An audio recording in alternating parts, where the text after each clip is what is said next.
نبی کریم صلی اللہ علیہ وسلم نے فرمایا، عورتوں سے نکاح 4 صورتوں میں کیا جاتا ہے۔ پہلا فرمایا اس کے مال و دولت کی وجہ سے نکاح کیا جاتا ہے۔ دوسرا فرمایا اس کے حسب و نسب کی وجہ سے، شرافت کی وجہ سے نکاح کیا جاتا ہے۔ تیسرا فرمایا اس کے حسن و جمال، خوبصورتی کی وجہ سے اس کے ساتھ نکاح کیا جاتا ہے۔ اور چوتھا فرمایا اس کی دینداری، سیرت کو دیکھ کر، اچھے کردار کو دیکھ کر اس کے ساتھ نکاح کیا جاتا ہے۔ آپ صلی اللہ علیہ وسلم نے فرمایا، پس تم اے مردو عورت کی دینداری کو دیکھ کر اس کے ساتھ نکاح کرو، کامرانی حاصل ہوگی اور عزت اور وقار میں اضافہ بھی ہوگا۔ حضرت ابن عماد رضی اللہ تعالی عنہ فرماتے ہیں، اگر لڑکی غریب ہے تو اللہ تعالیٰ اس کی دینداری کی وجہ سے تونگری یعنی بہت ساری دولت عطا فرمائے گا اور دنیا اور آخرت میں نعمتوں سے مالا مال بندہ ہو جائے گا۔ ہاں، بزرگ فرماتے ہیں، مال و دولت، حسب و نسب، حسن و جمال اور دینداری، ایسی چاروں اوصاف، صفتیں، عادتیں اگر عورت میں اکٹھے موجود ہوں اور اس سے نکاح اگر ہو تو یہ اللہ تعالیٰ کی بہت ہی بڑی عنایت، نعمت، انعام ہوگا۔ ایک مرتبہ حضرت سلیمان علیہ السلام نے ہدہد نر پرندے کو اپنی مادی سے اس طرح گفتگو کرتے دیکھا۔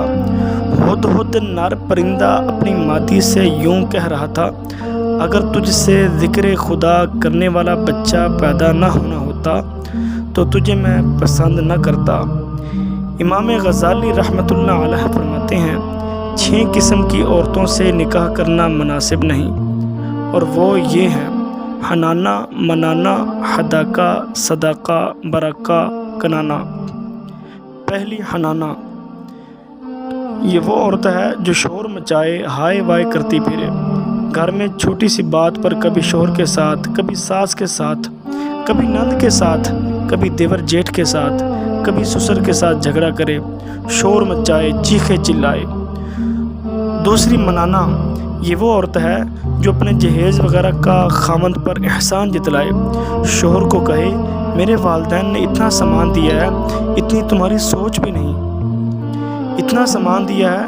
تمہارے گھر میں جگہ کم پڑ گئی ہے۔ کبھی کہے، تمہارے گھر کو میرے سامان نے 4 چاند لگا دیے ہیں، ورنہ تمہارے گھر میں تو چائے پانی کے لیے برتن تک نہ تھے۔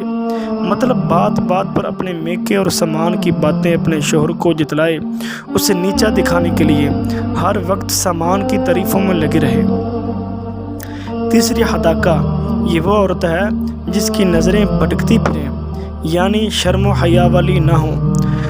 گھر سے باہر جائے، محلے میں جائے، بازار میں جائے، شادی بیاہ یا کسی بھی تقریب میں جائے، اپنی نظروں کو غیر مردوں کو دیکھنے میں رکھے، اپنے شوہر کا، والدین کا، بھائیوں کا، فیملی کا کسی کا بھی پاس نہ رکھے، کوئی شرم نہ کرے۔ چوتھی صداقہ، یہ وہ عورت ہے جو خاوند کے سامنے چیخے چلائے، اس کے آگے بکواس کرے، اپنے شوہر کی عزت کا کچھ خیال نہ کرے، اس کی عزت کو پیروں کے نیچے روندتی پھرے، اپنے شوہر کے گیلے شکوے کرتی پھرے،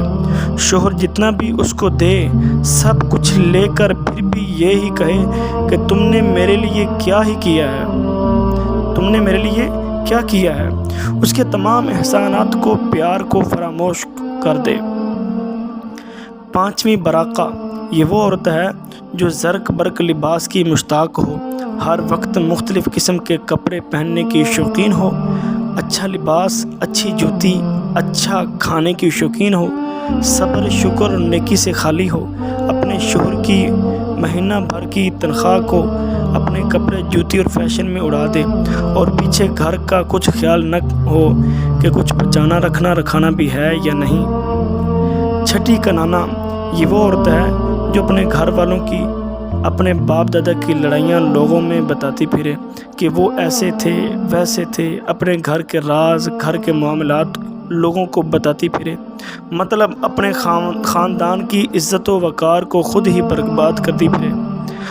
اور اپنے میکے والوں کو، خاندان کو لوگوں کی نظروں میں گھٹیا بناتی پھرے۔ حضرت ابو درداء رضی اللہ تعالی عنہ فرماتے ہیں، تمہاری عورتوں میں بہترین وہ خاتون ہے جو نرم رفتار ہو، بڑے آرام سے قدم رکھے، آہستہ آہستہ چلے، اس کے قدموں کی آہٹ تک سنائی نہ دے، جو خاوند اور خاندان کے لیے باعث فخر ہو اور گھر کو معمولات کی اشیاء سے بھر دے، یعنی فضول خرچ نہ ہو، اور تمہاری عورتوں میں وہ اچھی عورت نہیں جو مردوں پر دلیر، نیکی سے خالی اور پیٹ بھرنے والی ہو۔ بزرگ فرماتے ہیں، عورتوں میں کمی کوتاہی، عیب نقص بہت ہیں، لیکن اے مردو، تمہیں اگر ایسی عورت مل جائے تو تمہیں کیا کرنا چاہیے؟ حضرت جابر بن عبداللہ رضی اللہ تعالی عنہ فرماتے ہیں کہ نبی کریم صلی اللہ علیہ وسلم نے فرمایا، میں تمہیں اے مردو تاکید کرتا ہوں کہ تم اپنی عورتوں کے ساتھ نیکی سے پیش آؤ، آہستگی سے پیش آؤ، اخلاق سے پیش آؤ، کیونکہ وہ تمہارے پاس بطور عاریت ہیں۔ اللہ تعالیٰ نے انہیں تمہاری امانت میں دیا ہے اور کلمہ توحید کے باعث تم پر انہیں حلال ٹھہرایا ہے۔ حضرت مقداد بن محمد بکری رضی اللہ تعالی عنہ روایت کرتے ہیں،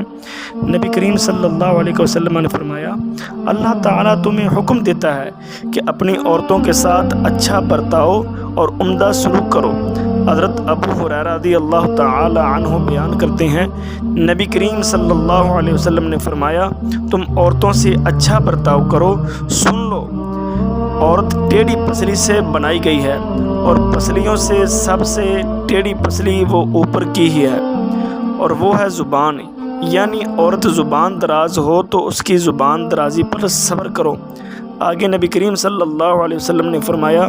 حسین خوبصورت عورت کو چھوڑو اور کالی بچہ دینے والی عورت سے نکاح کرو، کیونکہ قیامت کے دن میں دوسرے نبیوں کی امتوں پر تمہاری کثرت پر میں فخر کروں گا۔ نبی کریم صلی اللہ علیہ وسلم نے فرمایا، ایماندار آدمی کے لیے سب سے فائدہ مند تقوی اور پرہیزگاری کے بعد نیک اور صالحہ بیوی ہے۔ جب اسے حکم کرے تو وہ بیوی اس کی اطاعت کرے، اور بیوی کو دیکھے تو اسے سرور آئے۔ جب شوہر باہر جائے تو اس کی غیر موجودگی میں اس کے مال اور آبرو کی حفاظت کرے۔ آگے فرماتے ہیں، جیسے تمہیں عورتوں پر حق حاصل ہے، ایسے ہی عورتوں کو تم پر بھی حق حاصل ہے۔ مرد کے یہ حقوق ہیں کہ عورت اپنے شوہر کے بستر پر کسی اور کو نہ پٹکنے دے جس کو تم برداشت نہیں کر سکتے، جس کا گھر آنا تمہیں ناگوار ہو، اسے گھر نہ آنے دے۔ اور عورت کے حقوق میں سے یہ ہے کہ اے مردو، تم طعام و لباس کے معاملے میں اپنی بیویوں سے اچھی طرح پیش آؤ۔ اگر آپ کو ہماری یہ تحریر اچھی لگی ہے تو اس کو لائک کریں، شیئر کریں